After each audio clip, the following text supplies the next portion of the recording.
Hi, hopefully this is streaming. I'm just gonna double check.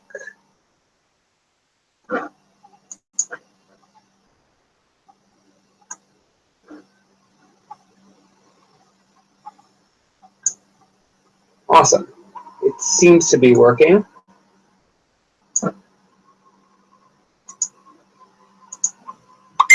Sans the fact that the screen sharing isn't working well, but hopefully we'll be able to figure that out. So, what I'm going to do today is I'm going to talk about adjudication. It's something that is important that we as a community strive to get better in as much as we can, and it's something that hopefully I'll be able to help you all improve.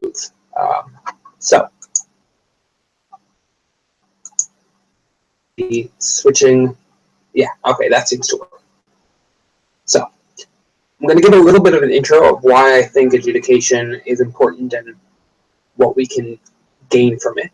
Then, a couple of questions that we need to understand in order to judge as well as we can. So I'm going to ask who we are when we judge, right? Like who we should strive to be and what we should take into account. Then I'm going to talk about what persuades us as this type of judge, which is what I call logical persuasiveness, okay? Then we're going to talk a little bit about comparing two teams, how we do that, and a little bit about some difficult cases that we normally come up against.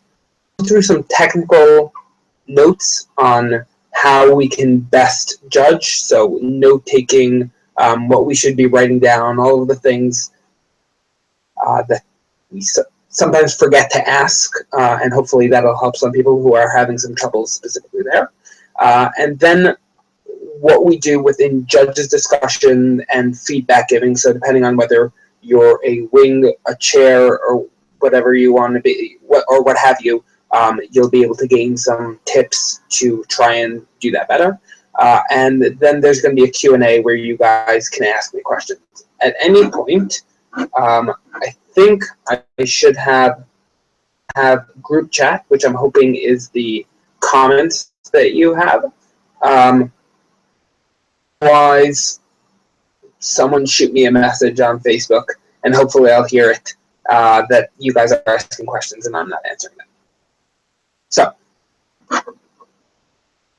is adjudication, right? So what I think is important about adjudication is two things. First of all, it tends to be one of the biggest things that at least I have personally gained from debating.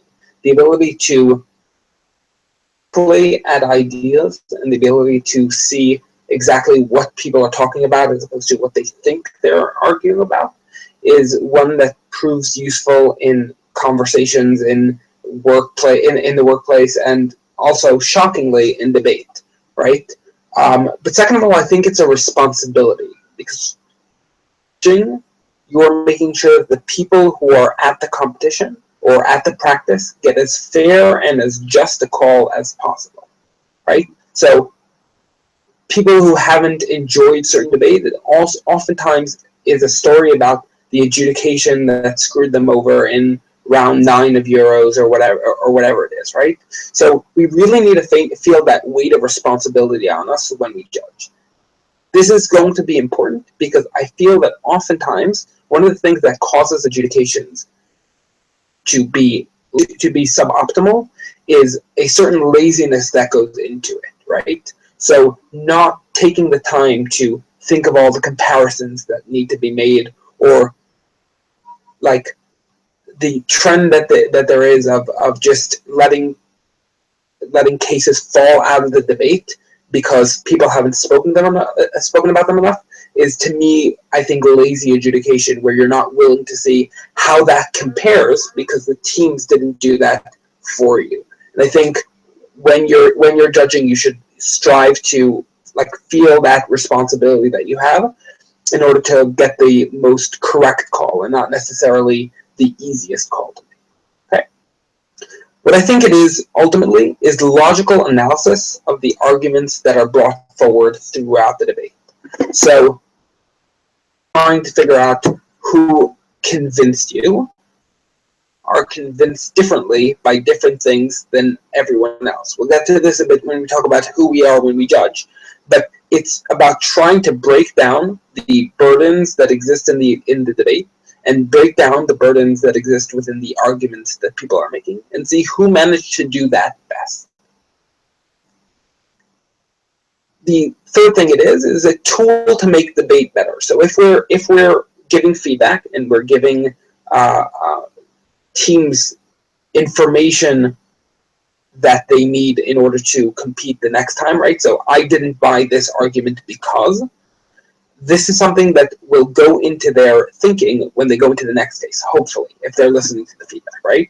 So it really is just a way that people improve is by listening to the feedback, and also by the fact that we are giving feedback as adjudicators. We tend to improve ourselves because we notice trends that we wouldn't necessarily notice when we're debating.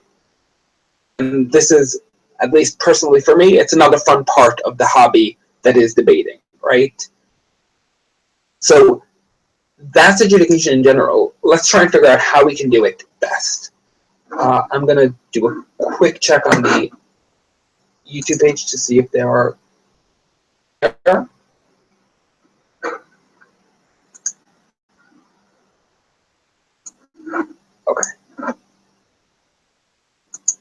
So the live chat seems to be on the side, and I should be able to see it. 1 second.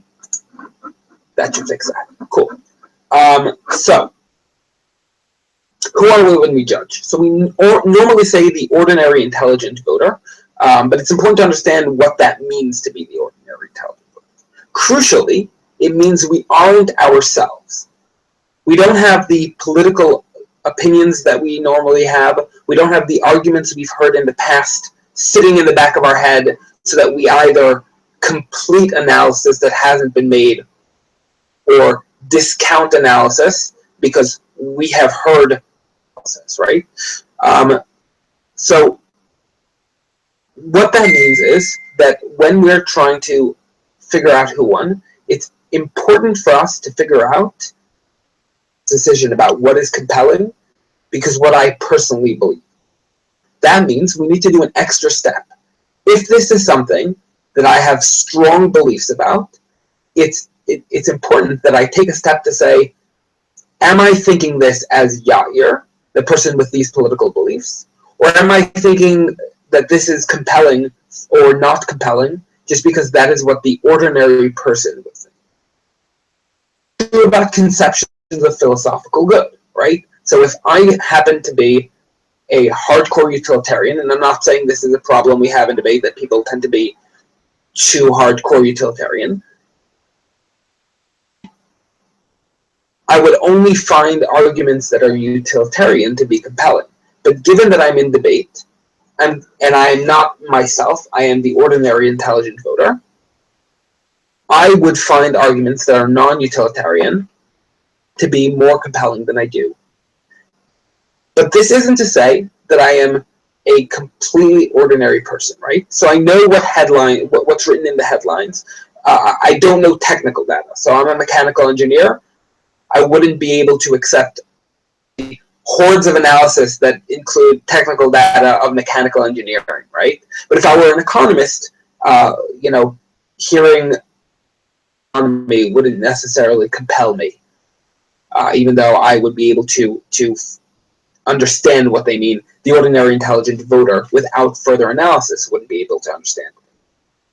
The other thing we have is we happen to be a lot more logical than the ordinary intelligent voter, right?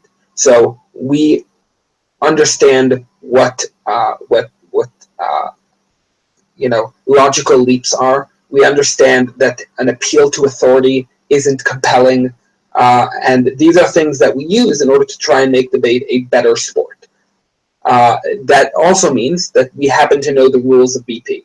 So if someone's trying to add new analysis from government whip or opposition whip, we know not to accept that. Okay? So that's who we are when we judge. Okay?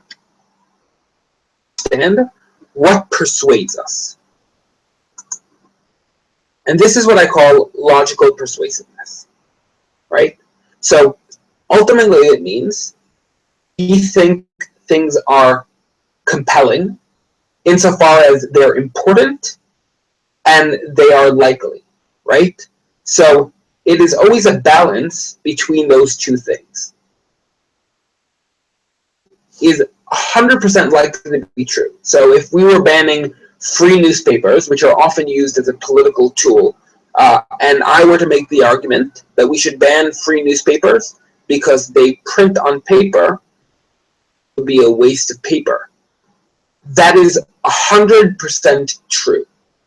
Therefore, it would be as likely as can be.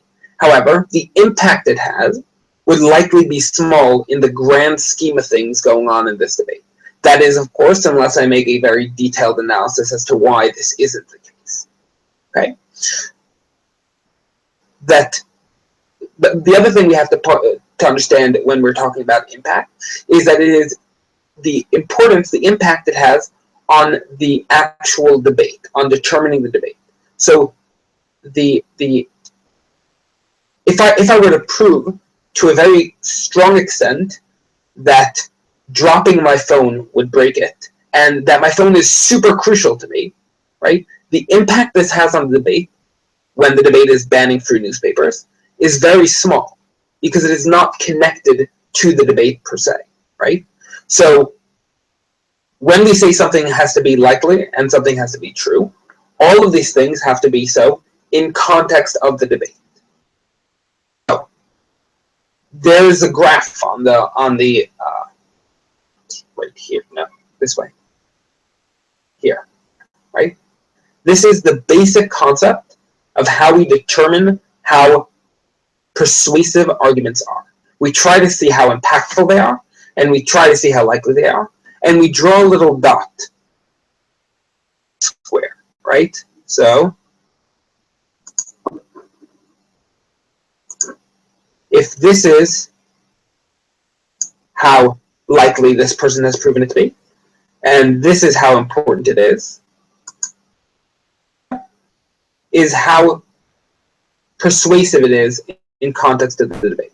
Something could be less likely, really important, and take up more space, right? Something could be very likely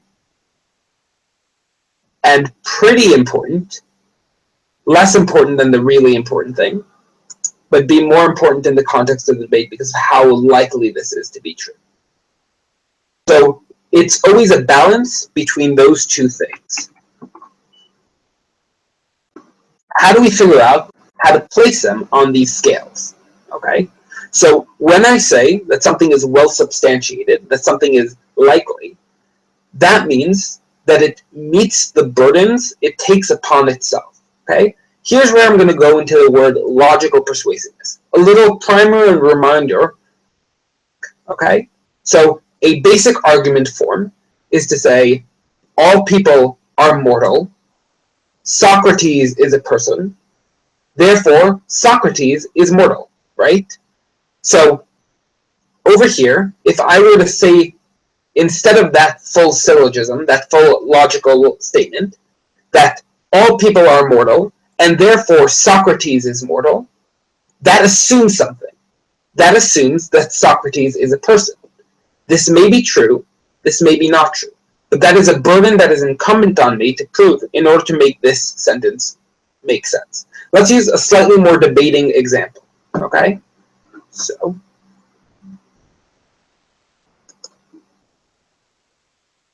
let's see if that works.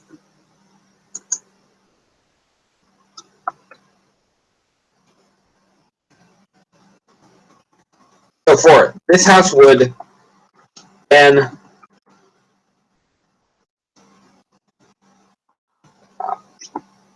art intending to cause outrage, right?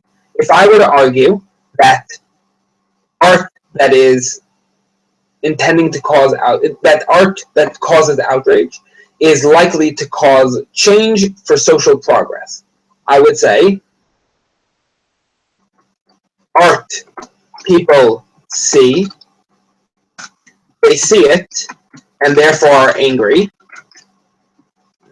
when they're angry, right, then they think about it, and then they accept it. So I made socially progressive art that caused people to be angry. Then they see it and are angry. They think about it, and therefore they accept it. The logical link I have missing is that if you think about it, you will accept it, right? That's a burden my argument needs in order to stand. So that's what I mean by taking arguments and figuring out what burdens are involved in proving that. Now, each one of these sentences has certain burdens that they need to be proven in order for them to stand, right? If you make art that's intending to cause outrage, people will see it. Thoroughly true, right? Because if I were to make that art on my computer and no one would ever see it because I've never published it, cause outrage. No one would see it. Or if I were to put art intending to cause outrage, but that art is some sort of, that art is published in a place where everyone seems to agree with this, right? So it's intending to cause outrage for some people, but it isn't exposed to those people who it would make angry, then the step of seeing makes it angry wouldn't happen. Now, this could go on to infinity. We could continuously break down statements we make into the burdens that need to be proved. Ultimately, all proofs are a collection of statements, each one of which determined to be acceptable. What does this mean? This means that when we're analyzing arguments, we need to understand how big a burden within an argument, and how important, how big a burden as in how much does the argument need that in order to stand. So if it's 5 reasons why something would happen and one of those reasons is missing a burden, isn't necessarily crucial. And how big a burden it is means if I'm trying to prove that if people create art that's intending to cause outrage and people see it, it'll make them angry, that burden isn't huge. It is mostly implied by the words used when saying art intending to cause outrage. Therefore, if I missed that burden, it's less of a tax. My argument is less harmed it's more substantiated than it would be if I missed the point. If I make people angry, they will accept the art. They will accept the socially progressive idea that I put behind it, right? Because it is much harder to prove. How do I judge how difficult a burden is to prove? So that goes into 2 things, okay? 1, how many burdens you would need how many steps you would need in order to make that argument stand. So, proving the existence of God would probably a lot of steps, okay? Whereas proving that I am doing a Google Hangouts would probably require fewer steps in order to prove it, fewer burdens that I need to prove. Okay. The second thing is, this goes into the fact that we are the ordinary intelligent voter, right? That is, how common sense is the thing that I am trying to prove or that I have skipped proving, okay? So if I'm trying to say that you should just kill everyone off if they are not helping society, pure utilitarianism in a very weird and crazy way, right? Require a large burden of proof. Not because Yair, myself, I specifically disagree with that, but because in general, society, people agree with that. people think that that is crazy, okay? Whereas, if I were to try and prove that killing someone is bad, that's something that usually you can accept without much analysis or while skipping that burden, because it is likely that it's likely that this is something that will be accepted by the other side, right? So there's a question from Emma, and I'll get to that in a second. So what this means is that it is important for us to realize how likely, how common sense other people think it is. Here's where it gets a little iffy. It's important not to take our own ideas into account. And it's often the case that when giving feedback, teams feel that judges insert rebuttal into the feedback or into the rationale that wasn't relevant, that wasn't actually in the debate. So I'm going to try and explain why understanding the underlying logic and what is inserting feedback into the debate, okay? The main difference that I've managed to come up with is that inserting rebuttal into the debate is either competing analysis that you bring in. So if I were to say that if I make art that will cause people to be angry, that analysis, people will see it and decide that they now accept this socially progressive idea. Inserting rebuttal would be to say that's not true, because people who get angry at things tend to dislike them. A competing analysis that could be brought up by opposition and could not be brought up by opposition. Okay? This means that I am inserting myself into the debate. I am deciding what is likely based on arguments that I have come up with. Okay?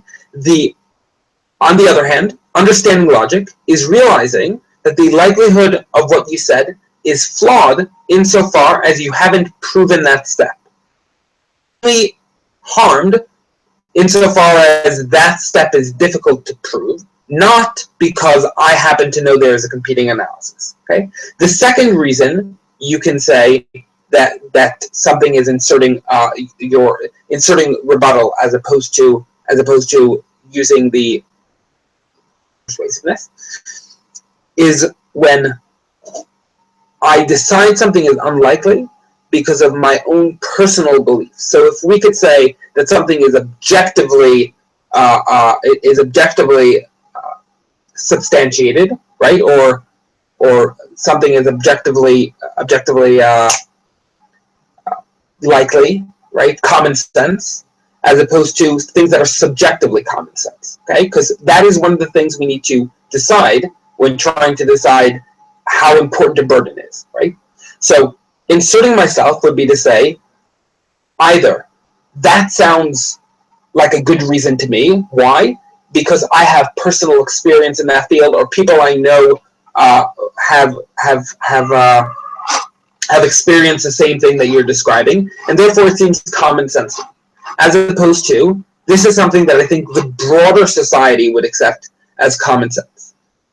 There obviously isn't a perfect rule for how and when you do this, but it's important to realize that you should try maximizing how much you are relying on what in general common sense versus what you particularly. This means, as I discussed in who we are as a debater, if this is something that you have a very strong feeling about and you know this about yourself, then think about that a little bit harder. Talk to your wings, talk to your chair, right? Try and figure out how they view that. Okay?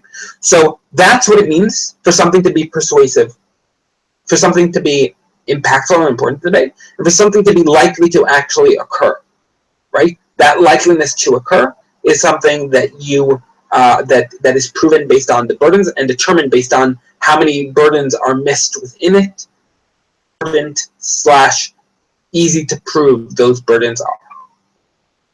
So, Emma asks, would you say likeliness is equally as important as impact? So, to the extent that something is not likely and is shown to be very impactful, it would ruin an argument or make it very unpersuasive. In the same sense, something that is very important but not likely, or if that's the one I said earlier, then very likely but not very important, right? That would also likely not have not be persuasive insofar as it wouldn't make me choose a certain side over the other in the debate. Okay? So what that means is that they both should have equal weight in determining it. However, they don't actually have a scale. When I say impact, I can't really say this is 7 dead babies or 4 moral imperatives, right? It's difficult for me to weigh up exactly what the correct numbers are. So ultimately what it comes down to is figuring out comparatively how well teams fared on this scale, right?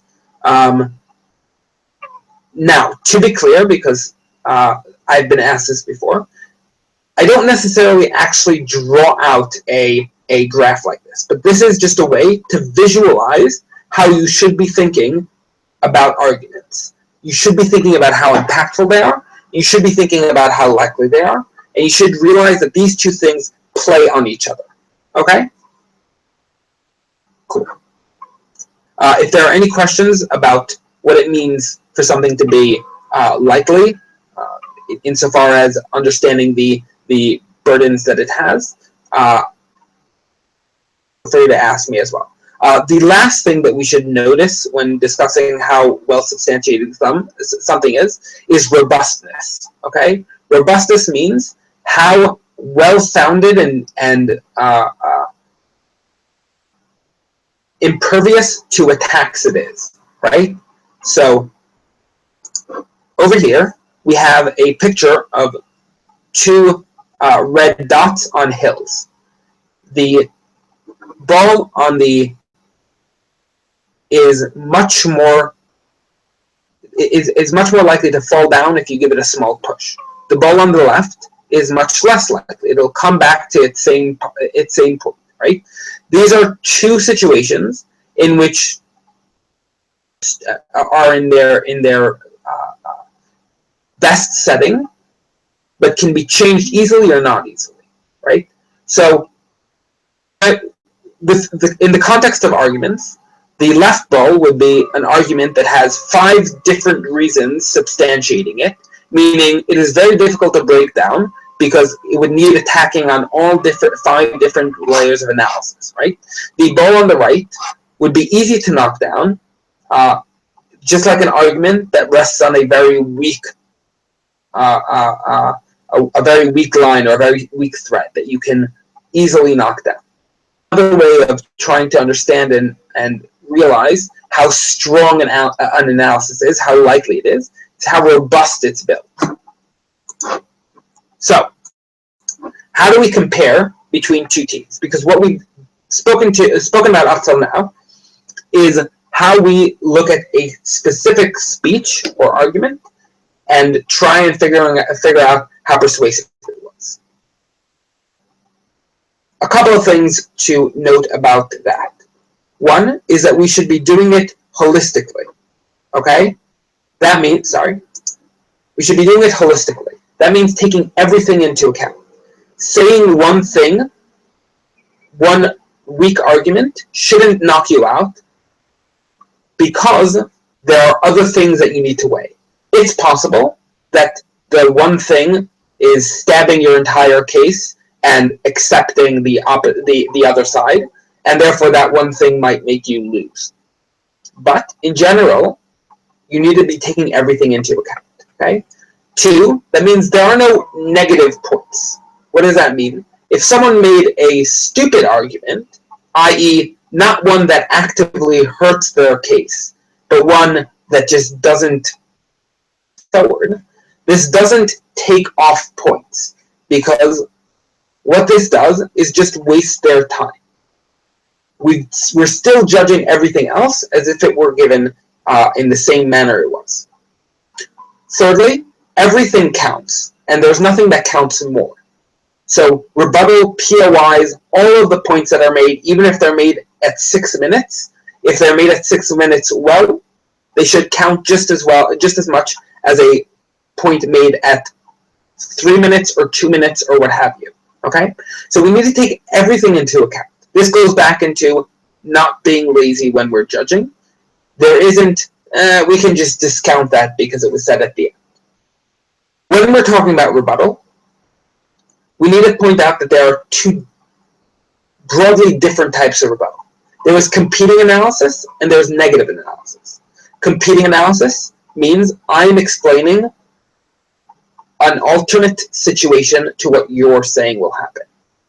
Okay? What's going to happen is that people are going to accept the outrageous art or the ideas behind them. I say it's going to turn people against the outrageous art. Okay?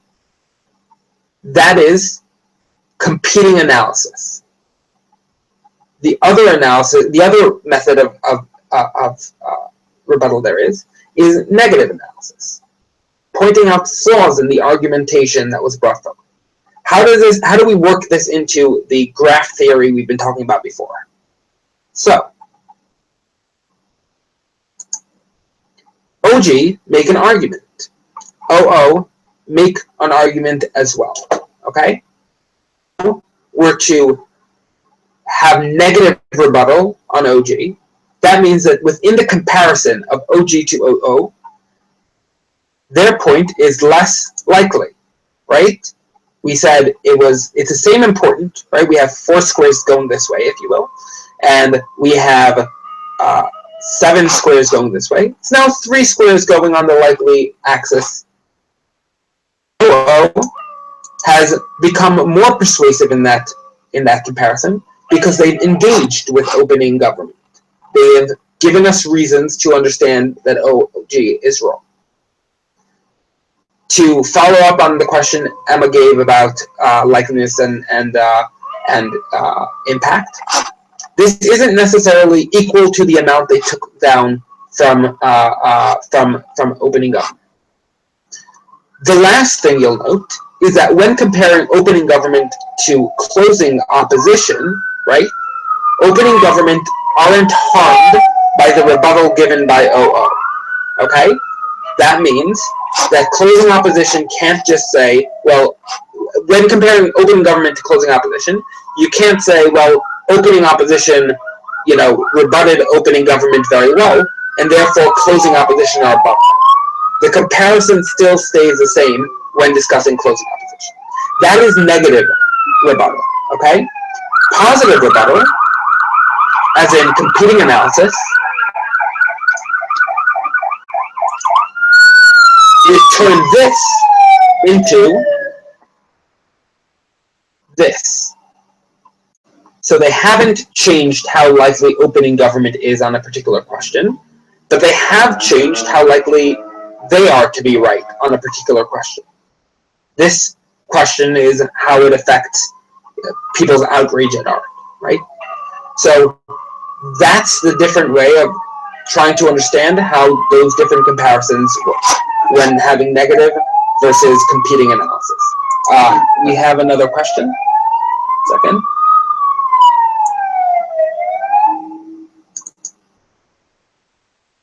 So I've been asked, for instance, Gov and Op have their cases, which are both equal in terms of probability, but importance wasn't proven.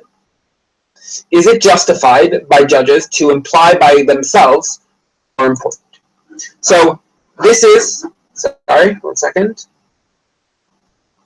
So this is something that goes into what we do when we're trying to compare two cases that aren't, where the teams haven't done the job that they're supposed to do, which is explain the importance. So 3 steps that we need to take when doing this. One is we would like to take the analysis out of direct comparison. So one team says explicitly, here is why thing X or topic X is more important than topic Y. Okay? That makes it easiest for us as judges to understand what's more important.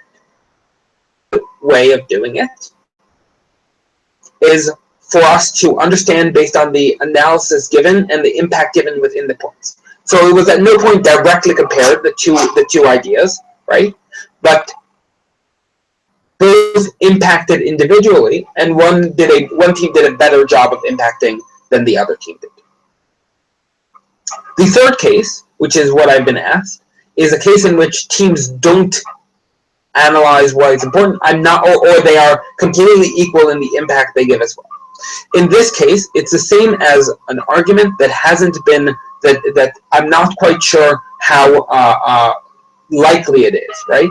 In this case, unfortunately, based on the fault of the teams for not impacting their cases or comparing directly, I'm left to decide what I think the average intelligent voter would find more important. It is rarely the case that teams are that close between them that we have to do this ourselves.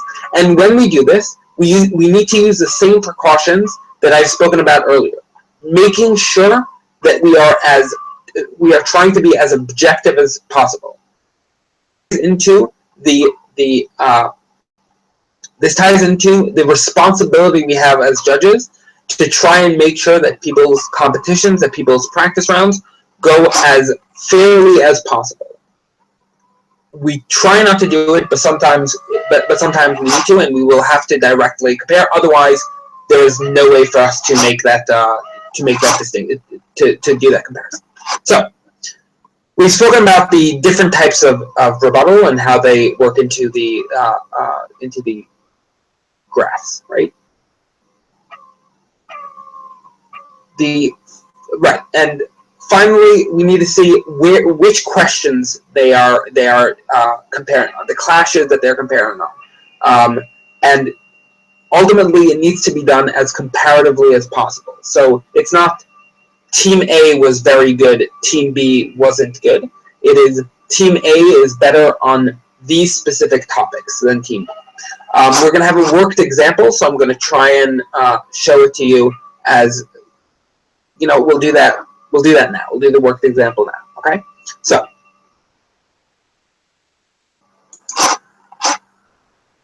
the following example is a debate that we're going to go through, and we're going to analyze as we go along. Should look at this fake debate that I've written down on the paper, okay? It's going to obviously be shorter than a real debate, and it's also obviously not going to include as many words as a real debate would have. But let's try this out, and hopefully this will be useful insofar as it'll help you see, given actual examples, how we should judge our. The motion would be, this House would make all tax returns publicly available. The government says the following. 1, this would help close tax loopholes. Why, they say? Because when people see what rich people are paying, they'll get really angry and vote to change that. 2, rich people will be embarrassed and they'll pay more taxes. Let's look at these arguments and try and figure out how we as judges would weigh them. So first of all, it's important to notice that at no point did they explain or prove impact to this point, right? There is obviously a somewhat importance for us to close tax loopholes, I guess, but I'm not quite clear how to weigh that against other things that are going to come in this debate. This is problematic for this team. So when they say people see what rich people are paying, they'll get really angry and vote to change that. There are 2 burdens that they miss in this argument. 1, that people are going to actually see what rich people are paying, meaning that people will actively look for this, okay? Because it's possible that the tax returns will be publicly available, but no one will ever go into it, right? I don't know. It seems pretty likely to me that people are, somewhat curious and will go into it. Not quite sure that they need to do a whole lot of work, right? Really angry and vote to change that, right, has the burden of saying, one, they'll get really angry, but again, that seems pretty likely that would happen. That seems like a statement that if you see tax loopholes of rich people paying a lot less than what you would normally have, it seems intuitive that would make at least a certain number of people angry. But it also means that when people are angry, they're voting to change that will do something. That is another burden that they haven't proven. So if we were to go to our handy, if we were to go to here, we would say it's not that important, at least not yet. And I'll give it this in likelihood.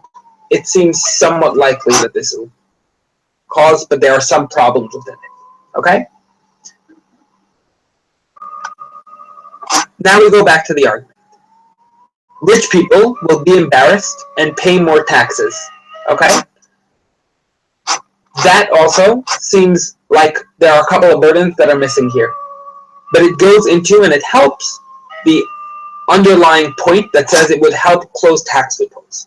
So, looking at the two arguments, I would say that this then makes it slightly more likely. They've given us another reason.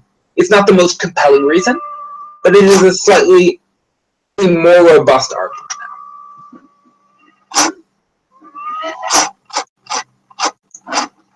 Now we go to the next point. The second point they say is that it's going to help close the wage gap. Why do they say that that's going to happen?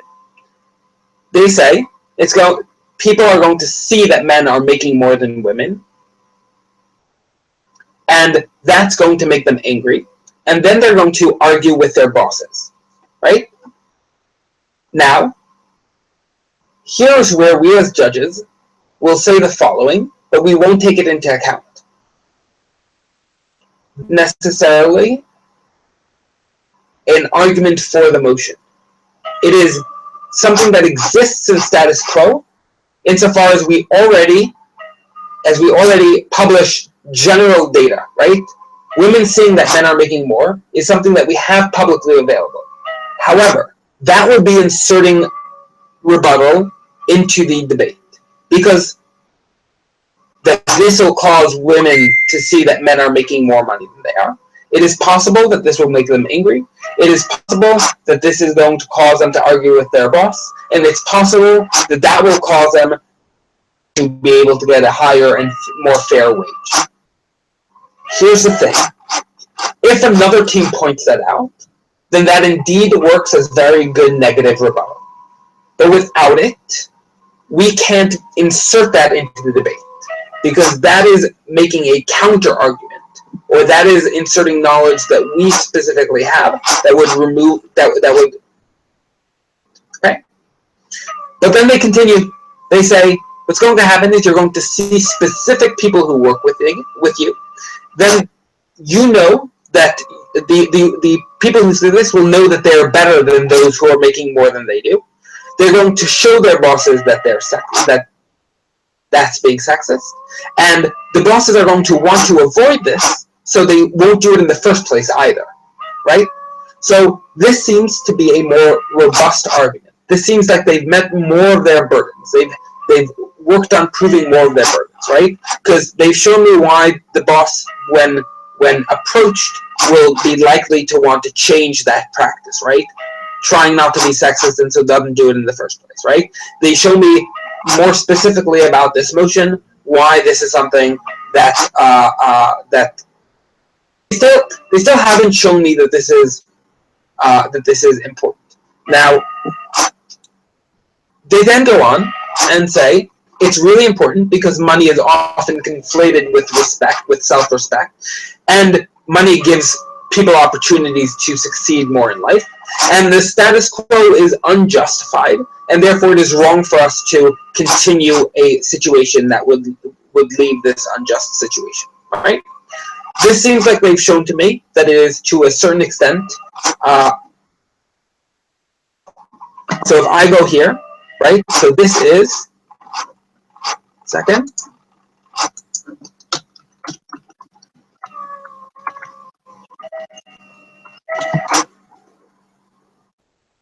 This is a question of tax loopholes. And over here, we have pay gap, right? And they've shown to us a likely analysis and definitely more impactful so far, okay? Now let's look at opposition and see how that would interact, okay?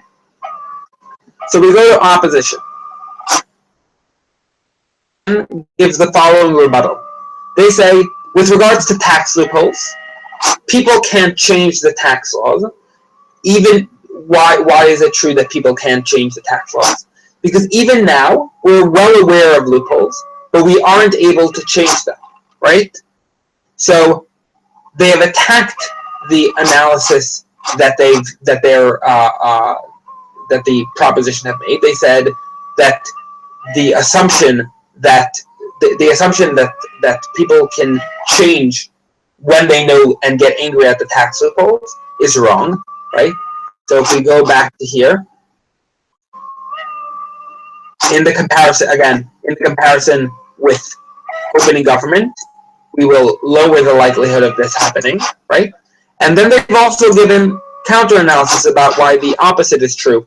They said that this is likely to cause, they say that this is not likely to cause tax loopholes as we see today, right? So it seems pretty unlikely that tax loopholes will be changed so far. Okay, look at the rest of the speech. Okay, they say privacy. This harms privacy, and that's wrong. So, not quite sure how it harms privacy, and not quite sure how important that is. So that would probably get a slightly low, a smaller square, right?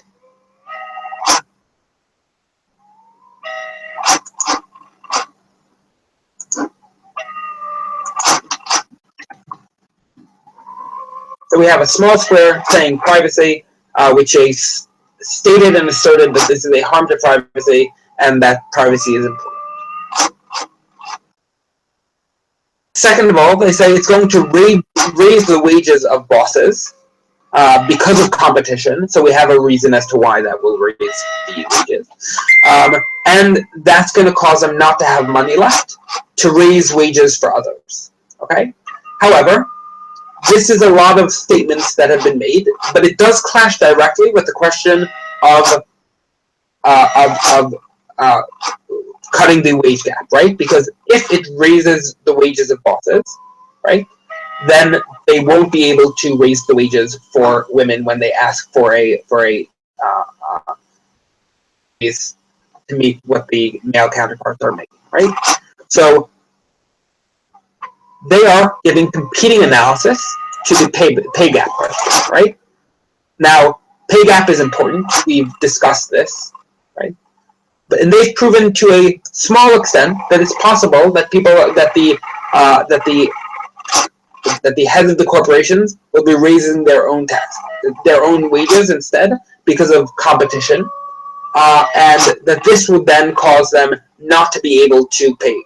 Obviously, there are a bunch of burdens that haven't been met in this analysis, and therefore it is less compelling than the analysis we got before.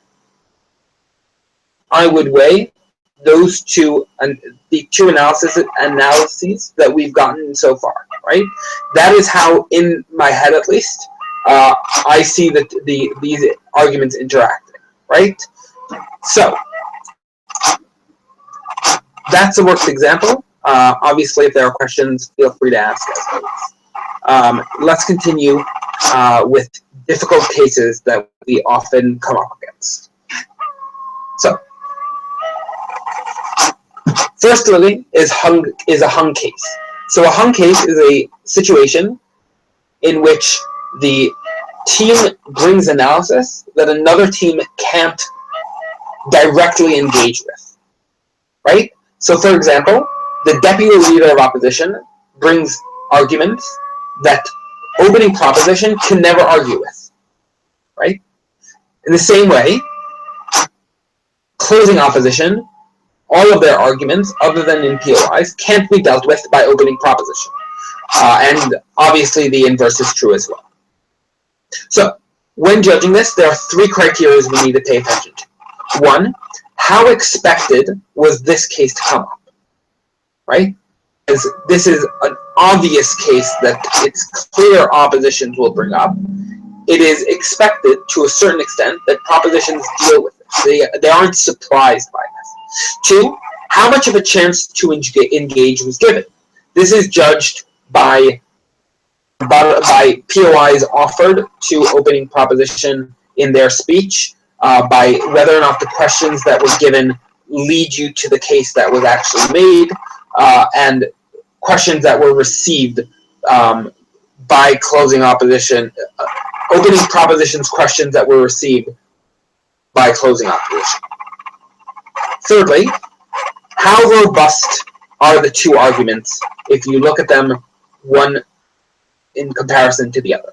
So if one argument was made just by itself was pretty strong, and then closing opposition heard it by making negative rebuttal, but then made a very strong case, it's important to try and realize how strong the case that closing opposition made was, right? So we look at the square in order to determine, or we look at the robustness of the argument in order to determine how compelling it is in comparison with the argument brought by opening proposition. Okay. The second thing is a question of extension. So on the same bench, how do I determine who is more important? So three things to notice over here. There's a burden for weighing your extension. It is incumbent upon teams to explain why their extension is more important than opening half. Obviously, just like all burdens, in some debates it is more necessary, and in other debates it's less necessary. So the showing that Socrates is a person is a burden, but it is less important in that specific case, since that's a pretty obvious common sense idea. Just like here, if I were to bring a much stronger case, and I didn't analyze why it was specifically more important than opening half, then because it is so, we'll call it common sense, that the extension is more important, then I'm not harmed by not having actively weighed. When does that happen? When it is a very close case, or when it is not entirely clear why one case would be more important than the other. It is incumbent upon the back half team to analyze why they are more important. Two, the addition of second team is what you should be adding, right? So if they repeat opening proposition, that doesn't help them in building their case. It is only the amount they changed in the debate that they get credited with, okay? And finally, just like in all comparison we've been doing so far, we need to compare the robustness of the arguments when direct weighing isn't given. The logical persuasiveness of the argument when direct comparisons aren't given. Awesome. So now we're switching from what we do during the debate of like how we judge the debate to some more technical ideas, right? So we're going to talk about judges' discussion, we're going to talk about feedback, and we're going to talk about more technical issues like how we write, etc. Okay? If there are questions about judging theory, now would probably be a good time to ask them, just since this is when we're switching. So judges' discussion. In general, take a few minutes to think about the call. The call that you give as a wing, as a chair, doesn't necessarily need to be complete. Part of the reason we have this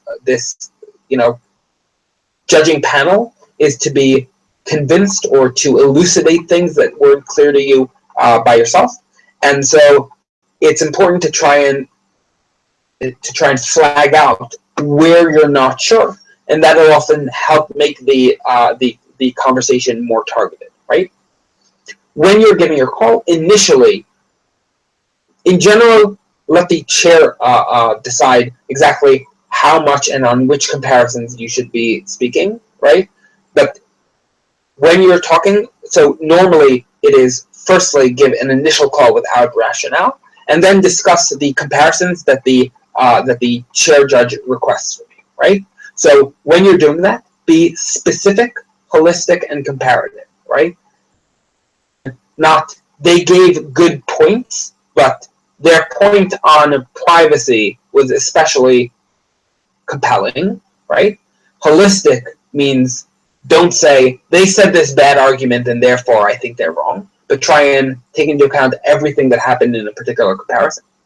And comparative obviously means not I put them last because they were bad, right? And again, on the specific comparisons that are being requested by the chair. Feedback. This is more directed to chairs, right? So 3 steps that you normally give when giving feedback. You give your call, so that's just rankings, right? The rationale, and you give feedback. Rationale as in why first team came first, second team came second, etc. And then feedback. When you're writing, I suggest you have a paper on which you write the basic idea behind every point given by a team. Okay? They proved that this would harm privacy. They proved that this is going to cause executives to request more money. Why is this important? Because when we're giving feedback, it's important to be, if during judge discussion we want to be specific, in feedback we want to be 10 times more specific. Because teams will feel that they have been ignored or have been forgotten if you aren't specifically talking about the arguments they made. So that means when you have a piece of paper that you can reference, you can discuss the actual points that are being made on specific comparisons. So they were more compelling on the idea of wage gap because of the argument they made of women being able to realize that this is something that people within their company who aren't as good as they are making more and be able to take that to the boss, right? Summing up an argument in a sentence makes teams feel and understand exactly what you're talking about. Yeah, the shrieking noise is probably my laptop. Its fan is a little bit broken, sorry. So, in fact, here's what I can do. Does this have a microphone?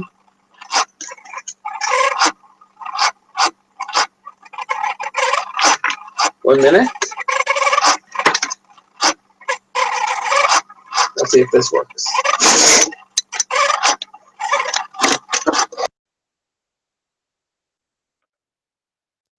So, does this work any better?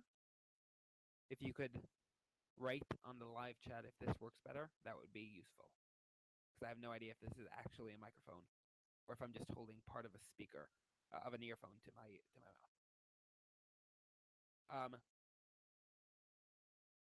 So we've discussed having pieces of paper and referencing the points that you make.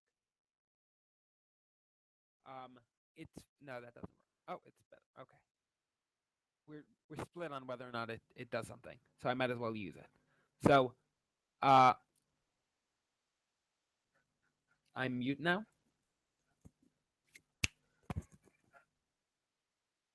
Are we sure that I'm mute? Okay, I'm just going to continue since Emma seems to be able to hear feedback that I'm making noise. So the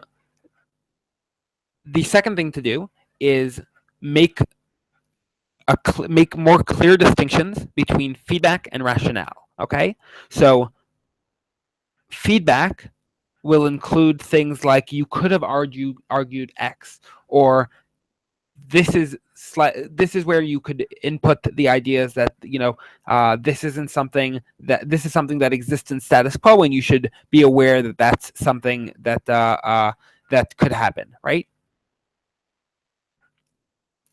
That's what you put in the feedback. In the rationale, make sure to only discuss things that are, as we went into, things that are included in the reasoning behind the rankings. Okay, that makes sure that teams don't feel that you're inserting rebuttal into your rationale. okay? Or inserting you have into the rationale, right? So make that distinction as clear as possible. Try to give feedback only within feedback section and not within rationale, okay?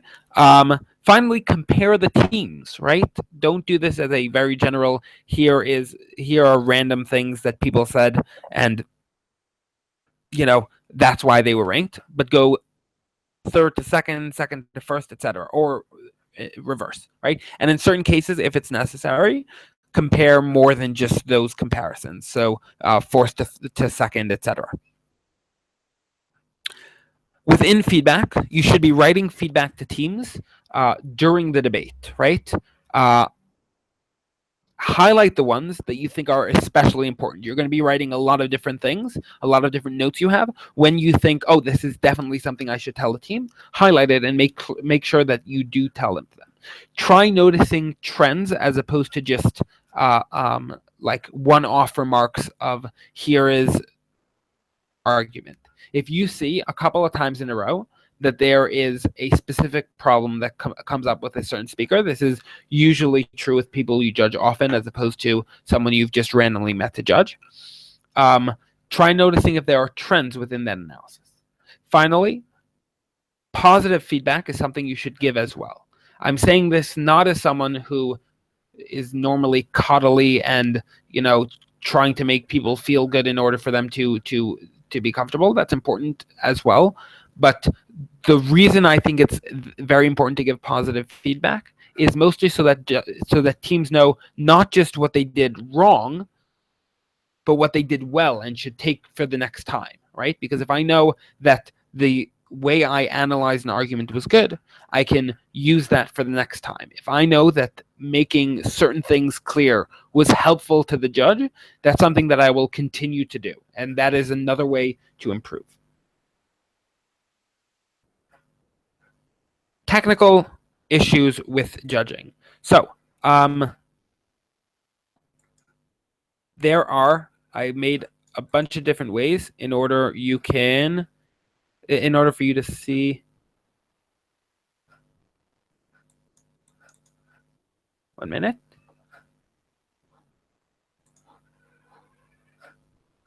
Sorry.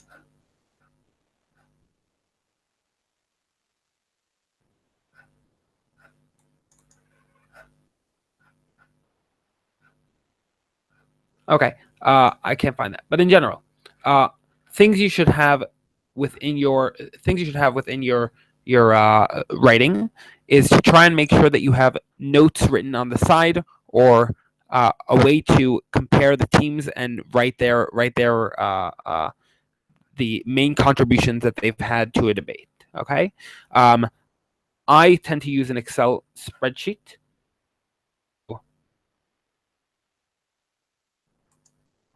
It looks like this.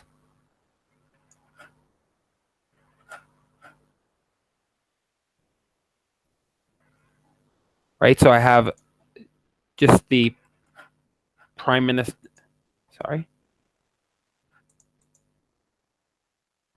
So for example, here I have the leader of opposition, and I can write what they say, and then I can make comments to what they say, okay? That's a way to make sure that you're commenting on specific ideas that people are bringing forward, okay?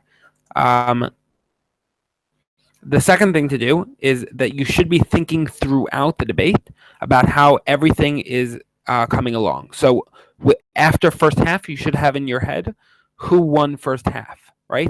What things are left up in the debate? What questions are unanswered? This is something you should continuously be doing during the debate, because 2 minutes, which is what I said we normally get to go over questions, is usually not enough. So this gives you the ability to be ready with your rankings as early as possible. Okay. Tactical things I think you should be paying attention to. Obviously, as I said earlier, having a separate page where you write down the general points that everyone made. It looks like this, right? Just a table where I can write down points. Awesome. So now I'm open for questions if anyone has any.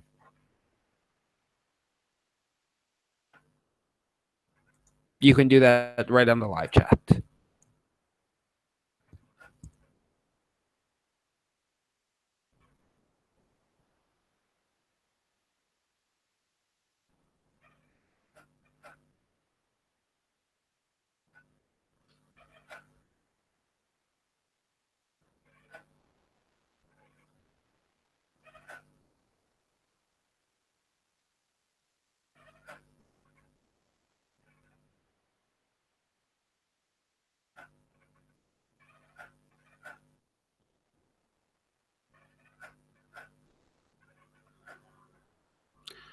Awesome. So Ellie's asking, what can I do on my own to get better? So 3 things that you can do to improve. One is judging debates with at tournaments, etc., and asking actively for feedback. We get feedback as speakers, and it helps us improve. And there's no reason we shouldn't be getting feedback as judges when we talk to the chair judge who is with us, right? Or even to the teams or to the wings that judged with us, right? This means being able to ask for this feedback is something that you should try and do, and note to yourself if there are trends that you're hearing, right? So if people say you aren't as clear as you should be, or it was difficult for me to follow that comparison, try and figure out why it was difficult to follow that comparison. Okay? Most judges will be perfectly fine with giving you feedback after a round. And furthermore, you could tell them beforehand, hey, I'm trying to improve as a judge. I'd be very helpful to me if you could think of feedback while I'm giving, while we're having this discussion. The second thing you can do is to try and just grab a bunch of arguments that you hear and try and analyze what logical burdens exist within that argument. So find a list of syllogism and hide one of them, right? So a syllogism is an argument, just like Aristotle, all people are mortal. Aristotle is a person, and therefore Aristotle is mortal, right? Hide one of the steps and see if you could figure out what step is missing. See the argument, all people are mortal. Aristotle is therefore mortal. You would then only see those 2 steps and have to fill in the third one, right? The second step, as it were, which is Aristotle is a person. This makes you sharper on what burdens exist in arguments. Obviously, syllogisms are very easy examples and are very simplified examples of arguments. However, doing this helps in a very strong sense of training that muscle, which is recognizing what arguments involve. This does not only wonders for judging, but also for rebuttal and for analyzing points, right? Because you recognize what points, what burdens you have to prove for your point, and because you recognize what burdens other teams haven't proven. The third thing you can do to improve is to try and self-analyze by judging a debate and then seeing what the actual call was, then trying to figure out why it was that way. What did I miss and what did I not miss, right? This is also true when you're judging in general, even without feedback, is to try and see how other people see. If there was something I missed and I was convinced about, why didn't I see that in the first place, right? And through those, try the next time you judge a debate, try working specifically on that. So for example, if you notice that you tended to dismiss an argument even though others found it important because that's something that you didn't find compelling for personal reasons, then it's possible that that is a problem that you should be working on. Next round, double check yourself. Think twice about things. Am I not accepting this because of my personal beliefs, or am I not accepting this because it's actually not very strongly built? So those are the 3 ways I think that you can get better sort of on your own. Emma asks, at Worlds and Euros, etc., merely being a good judge isn't necessarily enough to break. What do you think is the difference between a good judge who breaks and a good one that doesn't? So I don't necessarily accept the premise of merely being a good judge isn't enough to break, meaning so long as you're an actually good judge, I think, or at least comparatively to the other people and get good feedback, I think that's something that you should be breaking. The case, then that's problematic and we should strive to fix that. But in general, I think good feedback. So let's break that down. If you're a good judge and you get the right call, but aren't able to express it well, or aren't able to convince people of this call, or you are slightly messy when you're having a conversation and not as sharp, then the way I think it's best to I think there. So I think the difference, at least as I see your question, is a judge who breaks is one who put together all of the things I've spoken about, which includes being able to give succinct and direct answers that are very specific, and being able to extract themselves from the debate as much as possible. So judging well, but also being able to convey that judging to the panelists and to the teams when you give feedback. I think it's probably, since feedback is how one determines break, that those are probably things that will determine who breaks and who doesn't. Any other questions?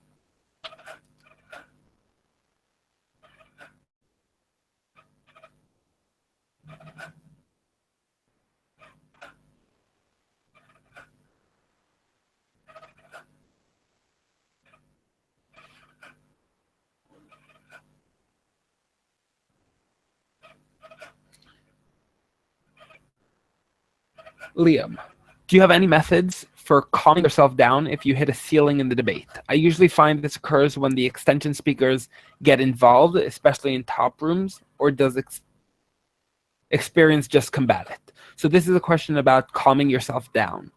I'm not 100% sure what you mean by hitting a ceiling in the debate, but in general, I find that just trying to remove the consequences of this from not necessarily thinking about this as a top room and they're being very complicated, etc., but trying to focus solely on understanding what's happening in the room is usually what helps me calm down if it's getting very very messy, we'll call it, or writing down the general things that you find unclear, and knowing that you'll have time afterwards in the 2 minutes to go over those and calm yourself down about them and be able to think about them afterwards. So being able to have, I guess, that crutch to lean on and saying, listen, I'm going to mark this area in yellow, and I'm either going to ask people about it or reread my notes, and it's okay because I have time to do that, is something that will probably help calm you down. Though, again, this is obviously, and for different people, different things help in calming them down. And yes, of course, experience does combat that, since it's less nerve-wracking when you're in top rooms or with complex analysis when you've done it multiple times.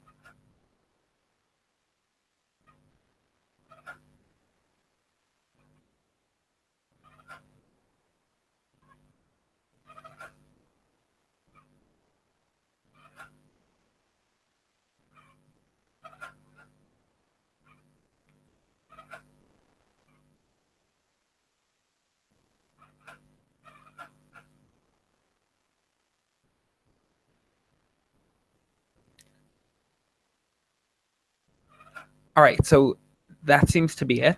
There don't seem to be more questions. Thank you so much for joining me, for those who are here and for those joining in the future. In general, if you have any questions, feel free to shoot me a message on Facebook. I tend to try and check my others as well. And if not, if you're a Facebook friend with enough people, I'll probably add you anyway. And so feel free to shoot me a message. Good luck.